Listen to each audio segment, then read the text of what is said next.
good evening, and welcome. Tonight we'll be going over the history and geography of Peru. Peru, as you can see, is a country in South America. This is the Pacific Ocean, which means that it's along the western part of South America. Peru borders, let me get pencil, I'll point that out for you.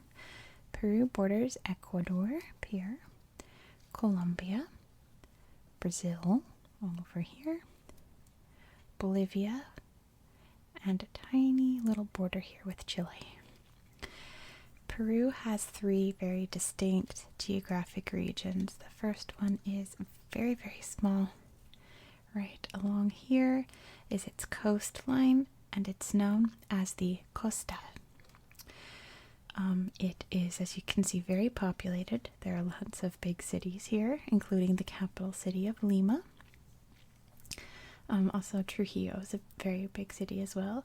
Callao is like a big, suburb port city of Lima. And it is very, very dry. The Atacama Desert is actually down here toward Chile, obviously. And yeah, it's a very dry, it's kind of the hottest part of Peru, and it's really affected by El Nino, which is something that everyone here in California knows about. It's a weather phenomenon that just brings in a ton of warm water all of a sudden, and Peru gets hit with it pretty regularly. It's actually, they're the ones that named El Nino, apparently. I didn't know this. So there goes my cat. He's going into the closet right now. Ignore him. So Peru is obviously in the southern hemisphere, and when it is their winter solstice in June is when El Nino comes, so they named El Nino after baby Jesus, because El Nino means the little child, little boy, however you want to translate it. That's really interesting. I didn't know that. But anyway, sometimes it stretches far north and hits us here in California, along with La Nina, the other counterpart. But anyway, moving on back to Peru. As you can see here, Peru is incredibly dominated by the Andes Mountains. It is the second biggest, longest mountain chain in the world, next to the Himalayas. It's created by tectonic plates, obviously pushing up. There's a big plate over here, big plate over here, creating the Andes Mountains all along the western coast of South America here. And obviously that creates a lot of earthquakes, and there are lots of active volcanoes along here as well. Part of the Ring of Fire and all that. The mountains are incredibly high, very, snowy and treacherous, and there's actually kind of a big canyon in between them. You can kind of see the cities in this region kind of lining up here with it. It's called the Altiplano, which is like a big plateau between the two bigger parts of the mountain ranges.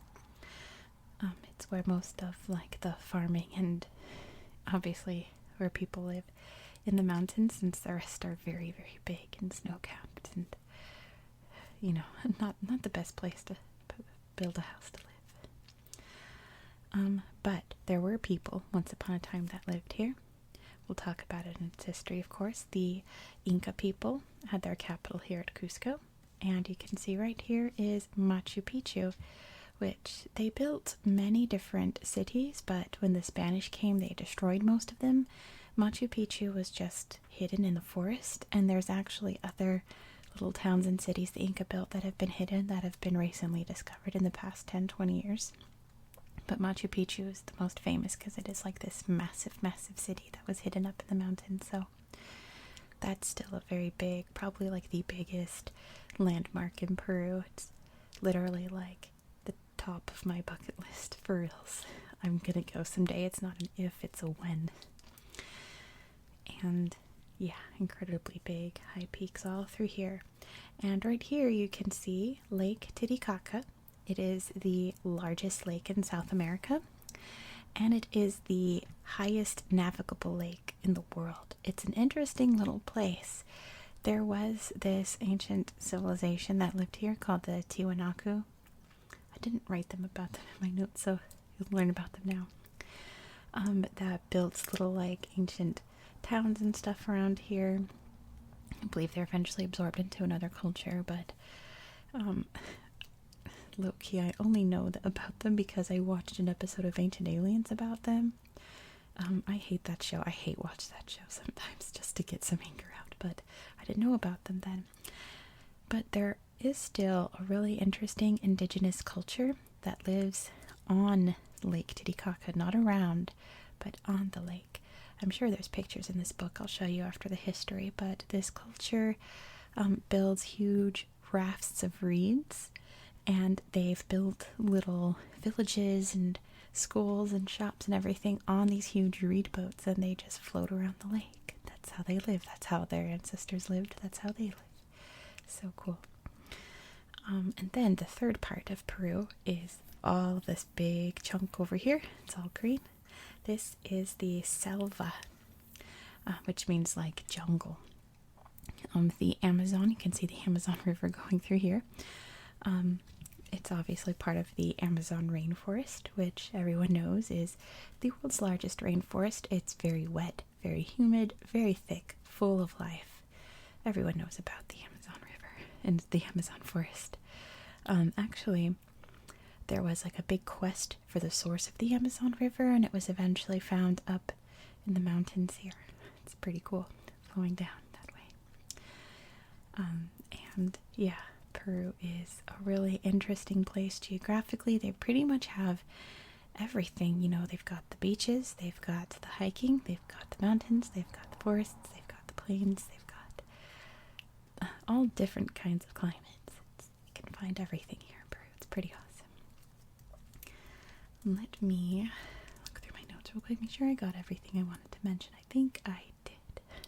So let's go into its history. So as I mentioned before, Peru is, or what is now Peru, was home to many different interesting, really cool ancient cultures. The earliest would have arrived around 2500 BCE.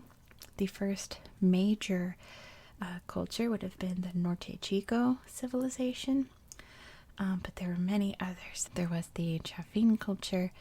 There was the Chimu culture, who built the city of Chan, which might be on this map. I'm not positive. I don't think it is, but at its peak, Chan was the largest city in pre-Columbian Americas. Not just South America, but all of the Americas. It was the largest, most populated city ever before Columbus. There is the Paracas culture. There's the Nazca culture here in the south. You can see Nazca right there. The interesting Ancient Aliens fact about the Nazca. I hate Ancient Aliens, but the Nazca people created the Nazca lines, which there's pictures in here, I'm sure of it. These massive drawings in the ground of people, spiders, monkeys, shapes, all kinds of things, and no one discovered them until the 1920s when airplanes were flying over and they realized like there's giant drawings in the ground. And the mystery is that like you cannot tell when you're on the ground looking at them that it's a drawing of anything. You can only tell it from the air. So how did they create it? Oh, it's a mystery. I think it's neat. I don't believe in ancient aliens whatsoever. I believe that our ancient ancestors are so much smarter and interesting than we give them credit for, and I think they're awesome. Who else? There was the Wari people, the Moche people are also really big. The Moche was like the last big civilization before the Incas came. The Incas being like the biggest, toughest, baddest of all the ancient Peruvian cultures. As I said, their capital was in Cusco, and they were like technically an empire, and at its peak it was like rivaling the Roman Empire. At its peak it was massive. It stretched like all down through here along the Andes Mountains. Around the mid 15th century is when it really blew up and expanded, led by Pachacuti, the Sapa Inca, he's called. Inca is actually the word for king, kind of like when I talked about the kingdom of Ghana. Ghana means king, it's not what they actually call themselves. But, I mean, they were so interesting. They spoke Quechua, which is a language that has survived and is still spoken throughout Peru today. They built, Machu Picchu, which still is around today. They built an extensive road system that stretched all down the Andes, and they would have messengers that would run along it and pass messages along so that news could travel, kind of like in the Persian Empire. They had a road for that too. Lots of throwbacks here on the channel today, but yeah, they didn't have the wheel, they didn't have writing.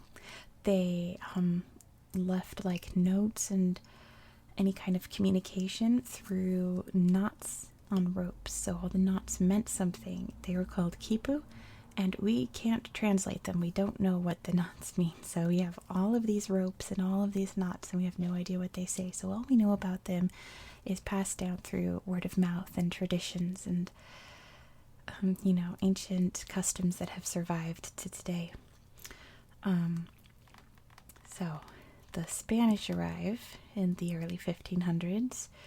The current king, the Sapa Inca, was named Atahualpa. He actually had a turbulent reign. When his father died, he started a civil war with his half-brother. He wound up killing him and became the king, the Sapa Inca. Francisco Pizarro arrived from Spain. He and his crew kind of like arrived, checked it out, communicated, left, came back like ready for vengeance. Not so much vengeance, but ready to steal as much wealth as they could, because the Incas had a lot of gold. They wanted it. On December 1532, the Battle of Cajamarca was fought. Pizarro, I think, only had like 80 men, but they had like guns and horses and influenza and smallpox that wound up killing a lot of people, and they wound up capturing and killing Atahualpa at that battle, and it was their first major step in taking over the empire. In 1542, the Viceroyalty of Peru is created. They built the capital of Lima because when you're a seafaring, conquering peoples, it's better to have your capital on the sea than in the middle of the mountains. And they, built these huge silver mines, gold mines, exploited all of the indigenous people here, wound up exporting African kidnapped people to forcefully work here. And there was some resistance. The last major resistance was in 1572 at the Battle of Vilcabamba, led by Tupac Amaru. And he wound up trying to declare independence, and there was a whole movement, but it failed. The Spanish defeated him. So gold and silver mining exploded. It was extremely, extremely valuable to the Spanish. They wound up making buckets of money. It basically funded all of their other colonies throughout South America and just made them filthy rich. But also, the Spanish were really big on converting everyone to Catholicism, so people were forcefully converted, lots of missionaries and priests and all that. They built cathedrals and churches, they built a university, tried to educate people, just like a big culture shift, but they integrated a lot of the customs and ways of the people that lived here into those, so they've created their own unique Peruvian culture. After the silver production declined, and after their other colonies of New Granada to the north and Rio de la Plata, kind of to the southeast over there, what is now like Colombia, Venezuela, and Argentina, the Viceroyalty of Peru entered a decline, and during that time there was another big rebellion led by Tupac Amaru II in 1780, which also failed. The Spanish squashed it. But as Spain kind of had lots of difficulties fighting with England and all that, their other colonies revolted and declared independence. I've already covered Venezuela, Colombia, and Argentina on my channel, but Peru stayed strong because this was like their center of operations in South America. So the rebel fighter, like the George Washington of the Argentinian movement, Jose de San Martin, came here to liberate Peru. Eventually, the George Washington of Venezuela and Colombia, Simon Bolivar, came to liberate Peru. After a lot of battles, so on, so on, independence was declared July 28th, 1821. It took a little while to finally get the Spanish out, but they did, and Simon Bolivar actually became the first president of Peru. I should probably do a whole video on Simon Bolivar. Like, he's important. Maybe when I get to Bolivia. It's named after him, even though he's Venezuelan. Anyway, he was an interesting character. But yeah, Peru actually held its own at first. It was a little rocky, but they had a big economic boom from guano exports, guano being bird poop, which you could use to make fertilizer. But things started to get rocky, especially politically, especially since there is, and still is today, a huge divide between the rich and the poor. You know, the rich were descended from the Spanish and, you know, had made their fortunes off of all the Spanish riches of their ancestors, whereas the poor were more like the indigenous people, basically struggling to survive every day, living on very little. That is still an issue today. That hasn't really changed. In 1879, the War of the Pacific started. It was Peru against Chile over a border dispute. And it lasted until 1884, and it was a rough one for Peru. They lost pretty badly. It took a long time for them to recover. There were still lots of disputes against Chile. You can hear the BART train in the background. Can you hear it? I left a window open. That's our subway system here in San Francisco. You can hear it when it's so quiet outside. Anyway, they had a big border dispute with Chile. It officially didn't end until 1929 when they signed their last peace treaty. It was mainly over this little section over here. You can see the city of Tacna and the resources that area provided. But yeah, it took a while for them to agree to terms on that. Same for Ecuador up here. Since a lot of their borders just like straight up in the jungle, they disagreed a lot on where the lines should be drawn, and they went to war multiple times. They waged wars between like 1941 and the last one, like they kind of went on and off, but the last one ended in 2000. Like, that's how long it took to get these borders confirmed. They also had a border war with Colombia in 1932. Yeah. You know, because the borders are in the jungle. Like, how do you make like a demarcation of where things belong? Anyway, that really weakened Peru, along with all of these social issues going on with the division of wealth. Between 1948 and 1975, there were a lot of military coups. Just like, I'm not going to go into detail on each one because pretty much almost every president that period was removed forcefully or forced to resign, stuff like that. Mainly over because like one president would really benefit the rich and the poor would rise up and kick him out. And so the next president they put would really benefit the poor, which the rich didn't like. They held all the power. They would kick him out back and forth nonstop. That created a lot of economic turbulence as well in many of their other economic sectors. It wound up launching or like inspiring a guerrilla group to fight back and forcefully take over the country. They were known as Sendero Luminoso, or Shining Path, and they resorted to a lot of terrorism and just like horrific ways to fight back and get their point across. And they weren't really curbed until in 1990 Alberto Fujimori became president, and he kind of fought violence with violence. He went after them like very brutally, but he did nip it in the bud essentially. But he was later, like, he resigned after all of this scandal came out about it. He went into exile, was eventually brought back so he could be arrested and tried for human rights abuses that he committed during this time, and I believe he's still currently in jail serving his sentence for that. So, big scandal. Throughout the 2010s, there were various other political scandals that we won't get too into details. There's a lot of resignations throughout different cabinets. There was a scandal known as Operation Car Wash, which started out as like a money laundering investigation, which went all the way to the top. And then later on, at the end of the 2010s, we have COVID-19. Due to all of the lockdowns and everything, it sparked a really big economic crisis. It led to the president resigning. The guy that replaced him was from like the far right, which was and still is a huge issue in global politics. There was a huge movement against him, and he resigned after 5 days in office. But very recently, in July 2021, President Pedro Castillo was sworn in. And, you know, it's a turbulent time in world history. We'll see what happens there. But yeah, that's the political situation in Peru is very tangled, especially going far, far back.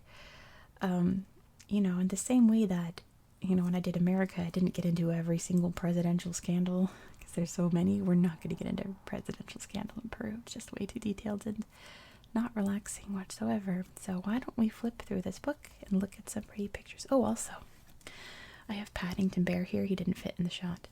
There's Paddington Bear. He is from Peru, so he's here today. He is a sweet little bear. I think it says on his tag, please look after this bear. He is from darkest Peru, here in the jungle. And I just noticed when I was setting up the shot and really didn't fit that his hat, whatever they stuffed this with, there's my cat's hair on his hat. Whatever they stuffed this hat with is really like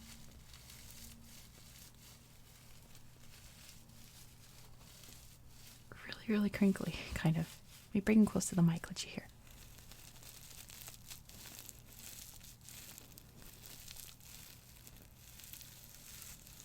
See what I mean? I might have to do a whole video with Paddington Bear. I love Paddington. Anyway, Paddington's been here the whole time. He just didn't know. Let's go through the book. Here we go. Look at some pictures of Peru. We've got a big cathedral here. And here is a big old mountain. Their mountains are so distinct and very easily recognizable. So here is Lake Titicaca. Here's some of the raft villages I was telling you about. Isn't that neat? Wearing very traditional clothes and hat. There's a political map of Peru, where it's located in South America.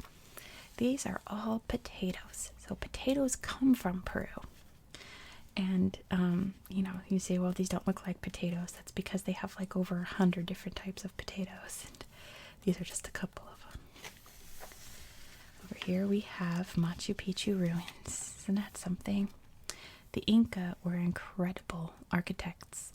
These stones are not put together with any kind of bonding, anything. They're literally stacked. And the stones were cut and shaped just so they would remain intact. And they have for hundreds and hundreds of years. And you can't even like squeeze like a post-it note through them. Like they're so tightly packed that even through earthquakes and everything, they've stayed up. That's so cool. Here's some indigenous peoples. Cute baby. And here's a girl in a very poor area. Looks like lots of shanty towns over here. And these are the best fountains when you're a kid on a hot summer day. Some of the more deserty coastline. See how rocky and dry it is on the coast. Here's some of the desert areas. Very rocky. Let's see, Peru cities. So this is beautiful, isn't it? Let's see, this is Santa Catalina Monastery in Arequipa, which is down here in the south. Arequipa. And this is, let's find a little note. I'm trying to read it fast. I don't see it. Oh, there, left. Plaza de Armas in Trujillo, which is up here along the coast. Apparently Pizarro named Trujillo after the town he was born in Spain. I think that's in the book we'll read tomorrow.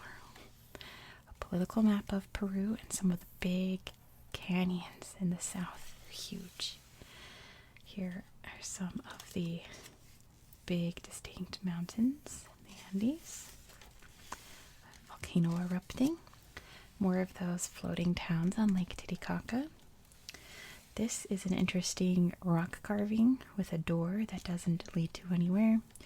It's apparently very like paranormal and spooky, but it literally just looks like something happened and they didn't finish their project.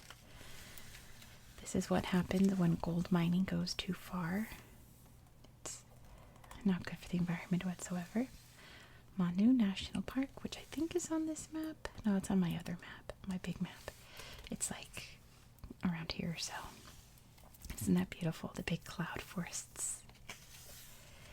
And this is on the Los Amigos River in the Amazon. There's no roads or anything there, so that's how people travel long distance. Here's what happens when El Nino comes around. Lots of water and lots of rain too. Some scarlet macaws, aren't they beautiful? Gorgeous big parrot birds. There's a beautiful jaguar. And these are vicuñas, which are related to llamas. And a woolly monkey, very fuzzy. It's over here. A hairless dog, which have been domesticated for a long time in Peru. A giant river otter, which looks amazing. I love river otters. Poison dart frog.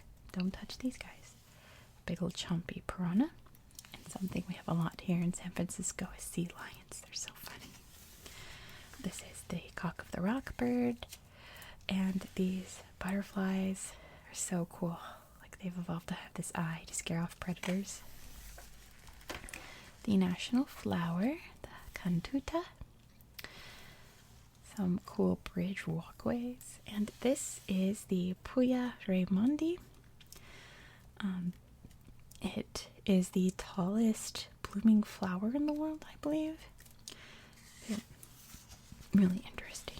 Let's see. This is a moche figurine. They carve things excellently. Oh my gosh, their statues are unreal. Like, they look like they were made recently. Like, their carvings are fantastic. This is a Peruvian archaeologist, Julio C. Tello. Next to this really cool pot. That's awesome. Here's one of the Nazca lines. You can see the big monkey in the ground. Massive. They're all one continuous line, too. Very cool. Here's a picture of Chan Chan. It's 100% made out of adobe. It's so cool. And some examples of how much gold these people had. These are burial gloves. Cool. A map of the Inca Empire, how quick it expanded. It was only like large and expansive for about 100 years because of the Spanish came. So they managed all that in 100 years. A better picture of Machu Picchu, which I mean, I had it in my intro, so you saw that too. The Spanish coming and doing what the conquistadors do best. This is Tupac Amaru. This is a wedding, apparently. Some Spanish men marrying some indigenous women. And this is a really cool, it's a cup, which shows a native person, a Spanish person, and an African person.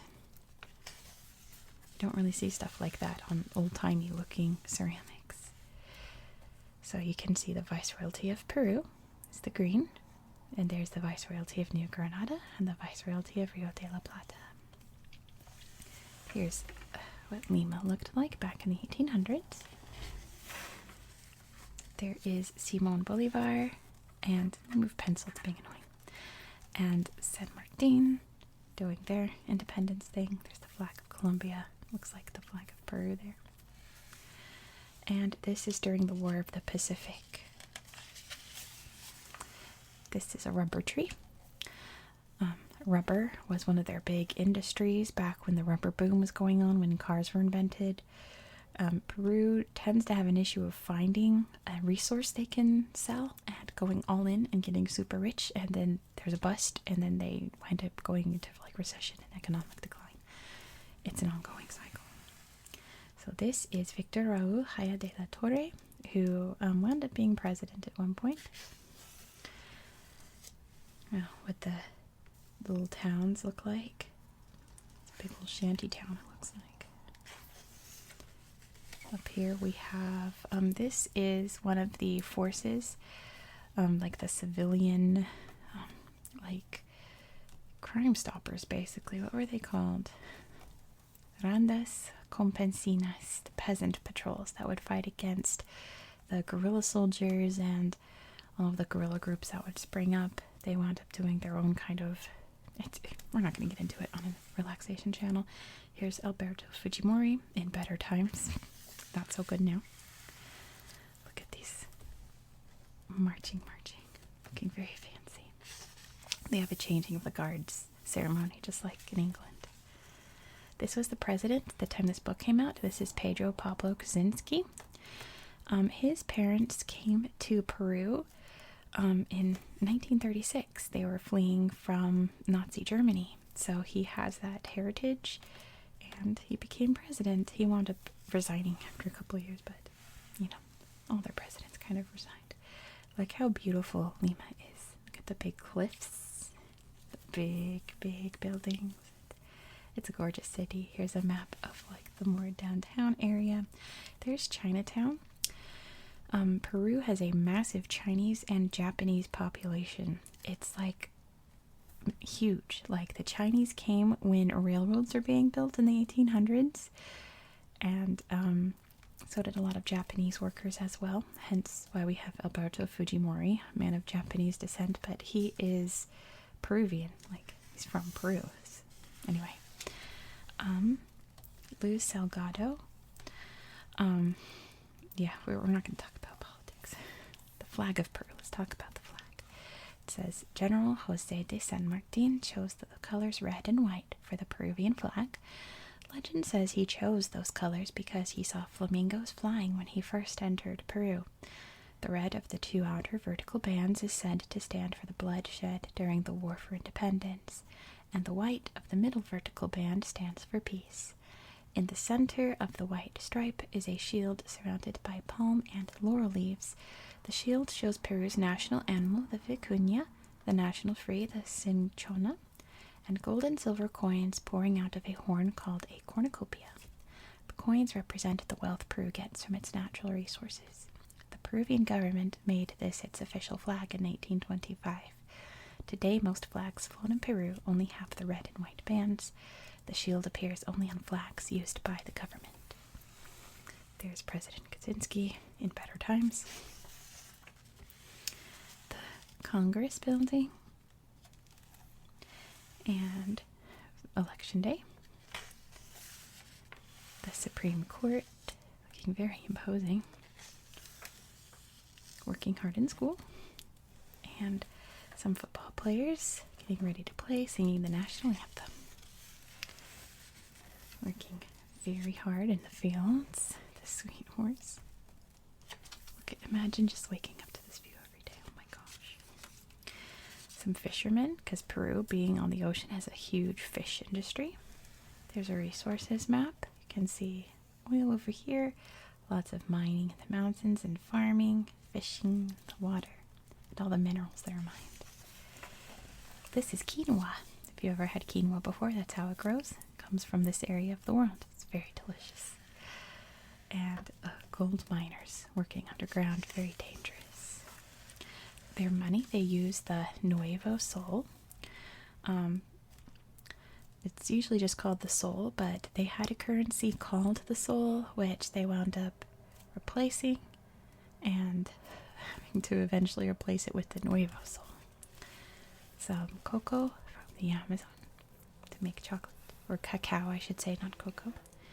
And a, foundry, working very hard. Market day, getting some vegetables. And my goodness, look at this countryside. That is stunning, isn't it? So beautiful. It's a busy day. Population map. You can see many people living around this region, around the coast, not so much in the forest.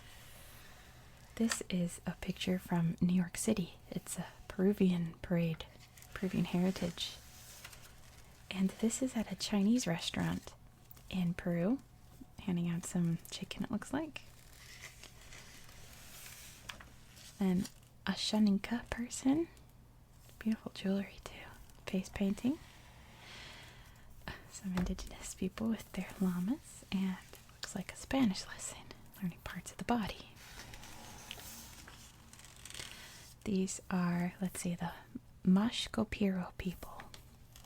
Lots of indigenous tribes still living out in the jungles, just as their ancestors always did. Afro-Peruvians getting ready for a celebration. Let's see, Catholic.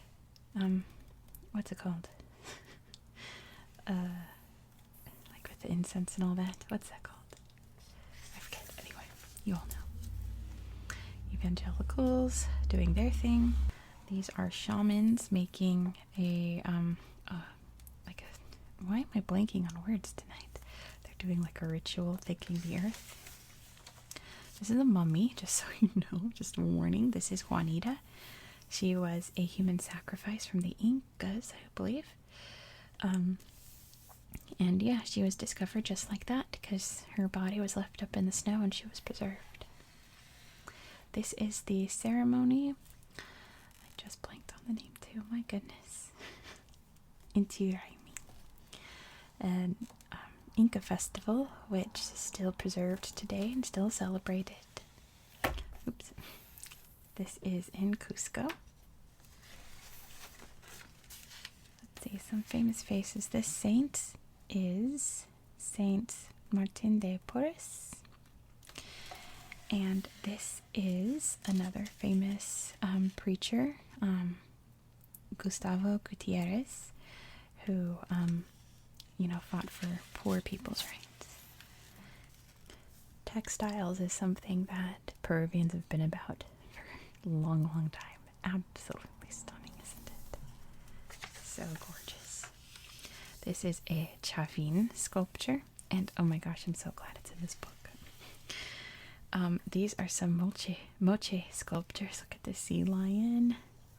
We got a little jaguar fighting a snake, and look at this owl. This is like, this looks like you could find this in like a shop or on like Etsy or something. It looks so good and so well preserved. Absolutely gorgeous artwork. This is a statue of a character from an Inca play. One of those warrior falls in love with princess, tragic love story kind of story. Painter Victor Delphine from the Art Museum in Lima. This is a book that was written by a priest, right? A missionary, does it say? Which kind of detailed the history of the Spanish invasion of Peru. Mario Vargas Llosa, like the most famous author from Peru. Panpipes being like the most recognizable traditional instrument. Children playing music. And this is Susana Baca, famous singer from Peru. Claudia Llosa. She won the Golden Bear. It's a German Film Award. And sandboarding. Can live out your Breath of the Wild fantasies. And this is Paulo Guerrero, one of the most beloved Peruvian soccer players. Some cute kids. Let's see. A sweet family. 3 generations there. Some of the homes in the more poor areas of Peru. And women in very traditional clothes with their little llama. So cute. Some school children in their uniforms. this game that you play where you have to toss the coins in the frog's mouth or in the holes over there. It's called Sapo. Very formal looking. Guards, soldiers, parade, food. So these are guinea pigs. I know guinea pigs are sweet and adorable, but they are from Peru and they are eaten in Peru. It's called cuy. And this is Inca Cola, a beloved drink. And this looks delicious. It's a papa, or a papa rellena, a stuffed potato. Sounds great. A carnival celebration, and a wedding, and this girl's at her 15. Very cool. That's the end of our book tonight. So I'll stop it there. Thank you so much for watching. I have some really great Peru videos coming for you this week, so be sure to subscribe if you're still awake and want to check those out because they're really exciting. I've checked out an Incan mythology book. I feel like there's a weird like mythology boom in ASMR right now. Like a lot of channels I've noticed that don't usually make stuff about mythology are making stuff about mythology. So I've got a really cool Incan mythology book. I'm excited to read it for you guys. So anyway, thank you so much for watching. Paddington's gonna say thank you too. Aren't you, Paddington? I hope you found this video relaxing and educational, and I hope that you have a very good night.